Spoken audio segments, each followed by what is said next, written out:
کھجوریں گریں گی. سوکھا لکڑ ہے تر کھجوریں گریں گی. مولا تو قادر ہے لیکن دکھایا یہ کہ میرے بندے عام بندوں کی طرح نہیں. سبحان اللہ سبحان اللہ. اور میرا فضل تمہیں بھی میں دیتا ہوں. انہی کھجوروں میں میں ہی کھجور لگاتا ہوں. لیکن یہ میری قدرت ہے اور میرے بندوں سے مجھے پیار یہ ہے کہ وہ سوکھے لکڑ میں بھی ہاتھ لگا دے تو ہرے بھرے ہو جائے. اسی وقت تم جو ہے یہ قدرت ہے کہ ٹائم لگتا ہے, سال بھر میں پھل آئیں گے. لیکن اللہ والے میرے اتنے قریب ہیں جب میں وہ چاہ لیتے ہیں اسی لمحہ وہ ہرا بھی ہوتا ہے, ان میں کوپل بھی آتی ہے, بگر بھی آتا ہے, پھل بھی آتا ہے, پک بھی جاتا ہے اور گرنے بھی لگ جاتا ہے. یہ قرآن ہے, مذاق نہ. حضرت مریم کی شان, تر کھجوریں ٹپکنے لگی. یہ ہم تر پھول کو ہم لے لیں ہاتھ میں تو کملائے گا یا کھلے گا؟ ہم نے تر پھولوں کو جس دم چھو لیا مرجھا گیا. یہ ہماری حالت ہے. ہم نے تر پھولوں کو جس دم چھو لیا مرجھا گئے اور تم نے کانٹوں پہ قدم رکھا گلستہ کر دیا. سبحان اللہ سبحان اللہ. اللہ والوں تمہاری شان تو یہ ہے کہ کانٹوں پہ قدم رکھو تو گلستہ کر. دونوں برابر ہیں کیا؟ ہم تر پھول کو لیں تو مرجھا جائے اور اللہ والے سوکھے لکڑ کو ہاتھ لگائے تو اسی وقت پھل آ کر ٹپکنے لگ جائے. یہ ہے اللہ والے کی شان. اور یہ کہاں بتائی ہے؟ قرآن. یہ سمجھایا ہمیں. اچھا یہ بتاؤ اللہ تعالیٰ ڈائریکٹ پیدا کر سکتا ہے کہ نہیں کر سکتا؟ آدم علیہ السلام کے ماں باپ ہیں, ڈائریکٹ پیدا کیا نا. اور مائے حوا کو کس کی فصلی سے؟ تھوڑا سوچ تو لو. یہ مائی حوا کس کی فصلی سے پیدا ہوئی ہے؟ عورت ہمیشہ کس کی فصلی سے ہے؟ مرد. تو یہ فصلی ٹیڑھی ہو یا سیدھی ہے کس کی؟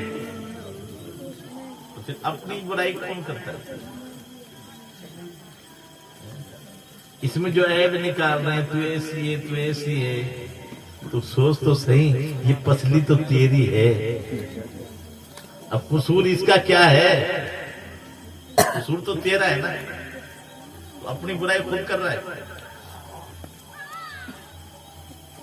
لیکن اتنا بھی ذہن میں رکھو ہر چیز میں راز ہے. یہ پسلی کے ٹیڑھا پڑنے کی بڑی خوبیاں ہیں. سیدھی ہوتی نا پھر وہ مزہ نہیں تھا. بعض مرتبہ جو اہل ذوق ہے وہ سمجھتے ہیں کہ نخرے میں بھی کتنا بڑا فائدہ ہوتا ہے, لیکن یہ نخرے ختم ہو جائے نا زندگی بے مزہ ہو جائے. پھر غلام میں اور برابری میں فرق نہیں ہوتا. لیکن میرے آقا نے یہاں بھی ایک راز سمجھایا. ایک سوکھی لکڑی ہے, آقا فرماتے ہیں اگر اس کو یوں ہی چھوڑ دو گے تو اور ٹیڑھی ہو جائے گی, ایک دم سیدھی کرو گے ٹوٹ جائے گی. مسلمانوں ہمیں ہمارے نبی نے عمل کر کے بتایا, اور یہ قرآن کی تفسیر ہے. وَعَاشِرْهُنَّ بِالْمَعْرُوفِ. قرآن کہتا ہے بیویوں کے ساتھ اچھا سلوک کرو. یہ ساری ذمہ داری ایک ہاتھ سے تالی نہیں بازتی. ارے بولو بھائی, ہمارے دو ہاتھ ہیں, دونوں سے بھی تالی نہیں بجے گی. یہ آپ یوں گھماتے رہو بجے گی.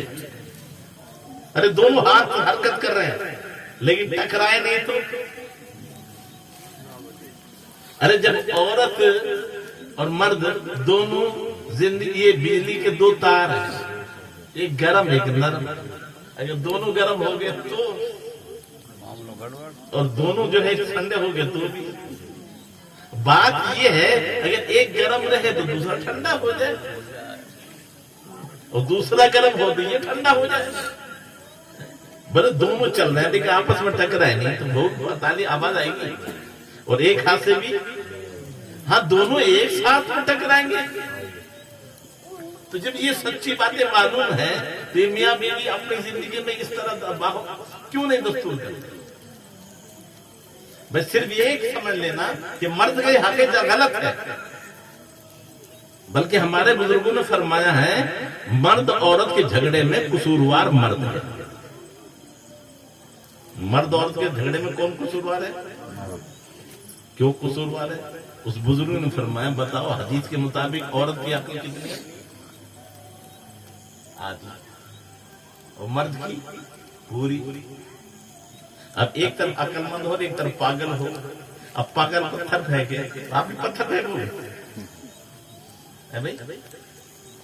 نہیں، اور اب پھینکنے لگے تو کہیں گے یار وہ تو پاگل ہے، تو اس سے زیادہ پاگل، یہ تیرا کام ہے، تو وہ تو آدھی عقل والی ہے، تو نبھانا تو تجھے ہے، تیری عقل تو مکمل ہے، تو کیوں لگ رہا اس سے؟ تھوڑی دیر بعد ٹال کے نکل جائے گا، اپنے آپ جو ہے ٹھنڈی ہو جائے گی۔ بھائی وقت ٹل جائے بہت بڑی بات ہے۔